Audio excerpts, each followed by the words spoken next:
ছিলাম যাতে তোমার রিয়েলাইজেশন হয়। কিন্তু আমি তো এরকম ভাবে ভেবেই দেখিনি। তুমি আমাকে বললে বললে ব্যাপারটা আমি রিয়েলাইজ করেছি।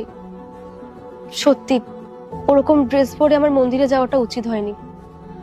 আমি বুঝতে পেরেছি আমার ভুল হয়ে গেছে।